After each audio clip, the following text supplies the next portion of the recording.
Welcome to the Deep Dive. Today we're actually heading way back to ancient Ionia. We're looking at a city, Miletus, and, well, the guy who arguably kicked off Western philosophy as we know it, Thales of Miletus. You've probably heard the name. But his real impact, the revolutionary way he thought, that often gets a bit lost. We're talking, roughly 624 to 1546 BCE, a long time ago. And he started asking questions that most people answered with myths, gods and goddesses. His big idea, that water was the fundamental thing, the essence of everything. Sounds maybe a bit simple to us now, right? But back then, a huge leap. Oh, absolutely. It wasn't just what he said, though. It was the how. He shifted from just invoking the gods to actually looking around, using observation, using reason. That's the groundwork for, well, science, really. He was sort of a signpost for a whole new way of thinking about the world. Right. So that's our mission for this deep dive. We want to explore what Ionia, especially Miletus, was like then, that whole context, and unpack what seems like a simple idea, water, but see the brilliance behind it, and really get why moving from myth to reason was such a game changer, why it still matters, even for us. Yeah. Okay, so to really get how bold Thales was, we need that picture of Miletus. Can you maybe paint that scene for us? What was this place like in the 7th century BCE? Why there? Why then? Yeah, okay. Imagine Miletus. It's bustling.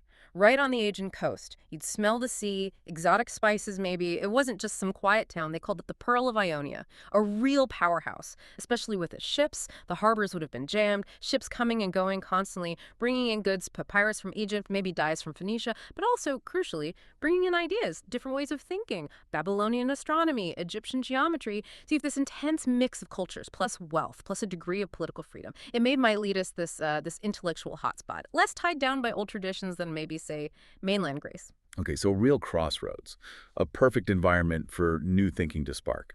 So in this world where, Zeus throws lightning bolts and Poseidon causes earthquakes, Yeah. what was Thales' very first really bold claim about reality, about what everything's made of, and how did it even get there? Well, fundamentally, he proposed what we'd now call material monism. Monism, meaning one thing. Exactly. The idea that everything, all of reality, comes down to one single basic substance. And for Thales, yeah, that substance was water. Now, like you said, it might sound simple today, but think about what he was seeing. He likely observed things like, well, the earth seems to rest on water, maybe, and all life seems to need moisture. It springs from dampness, right? Everything needs water. So it wasn't just a random guess out of thin air. It was kind of the start of looking at the observable world for answers, finding a single unifying principle in nature itself, not just appealing to the gods and their stories. That was a direct challenge to the mythological way of explaining how the world began, the divine family trees and interventions. Right, so observation was key. He wasn't just sitting in a room thinking abstract thoughts. He was actually looking at the world. And this commitment, it wasn't just theoretical, was it?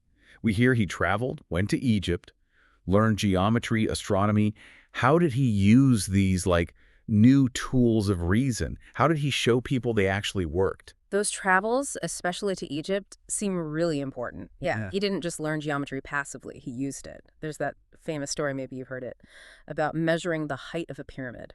Oh, yeah, with the shadow. Exactly, just by measuring its shadow when the shadow's length was equal to its height.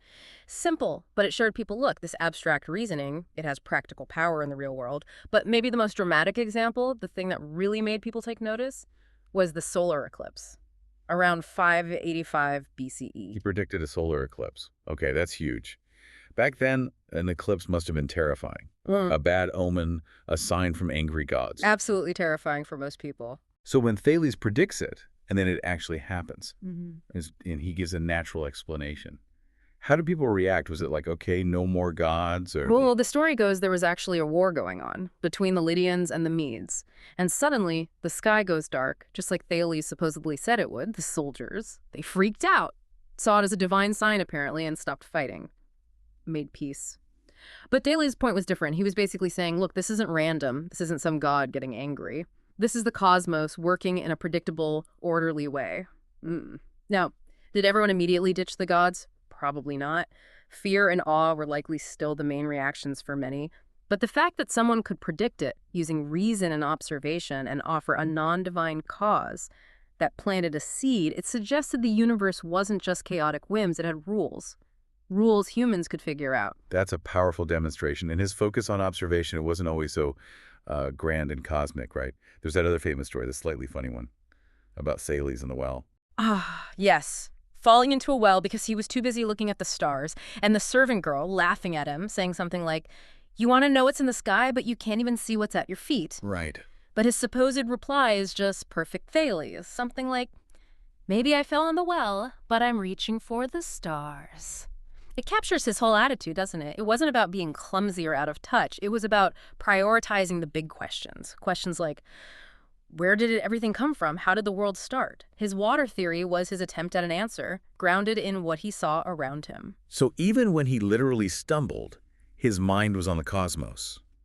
That single-minded focus is really striking. Absolutely. That drive to find the ultimate truth, the underlying principles, no matter how abstract it seemed, that's what defined him. And that's what really set the stage for everyone who came after. And people definitely did come after. He wasn't just a one-off, was he? He had students. How did his way of thinking, this rational approach, influence that next wave of thinkers? The pre-Socratics, especially from Miletus itself, oh, his influence was huge, direct even. He essentially founded the Milesian school. His students, like Anaximander, he came up with this idea of the apeiron, this boundless, infinite source instead of water. And then Anaximenes, who thought maybe air was the fundamental thing. They all followed the path Thales had cleared. They kept searching for natural explanations. They kept asking what the world is made of, not who made it. Thales didn't just offer one answer. He fundamentally changed the question people were asking about reality itself. Okay, so let's pull back from ancient Miletus for a moment. Hmm. It's really clear Thales wasn't just, the water guy or the stargazer who fell in a well. He was this incredibly bold pioneer. He dared to ask why differently. And crucially, he looked for answers in the world around him, in nature, not just relying on the old stories about the gods. Exactly. I think his real legacy isn't necessarily the water theory itself, which obviously science moved beyond. It's the courage. The courage to question everything, the trust he placed in observation, and this core belief. This belief that the universe isn't chaotic but orderly, and that we humans can understand it through reason. That's why he's often called the father of philosophy. He set us on this path of looking for systematic, rational explanations. He really did change everything. And that spirit, that audacity, it still feels relevant, doesn't it? When you think about his journey from mythos to logos, from stories to reason, it kind of makes you wonder, doesn't it? For you listening right now, where do you look for your fundamental truths about the world? And maybe how much courage does it take sometimes to look beyond the easy answers, the accepted wisdom, to search for that natural order like Thales did? Yeah. Something to think about.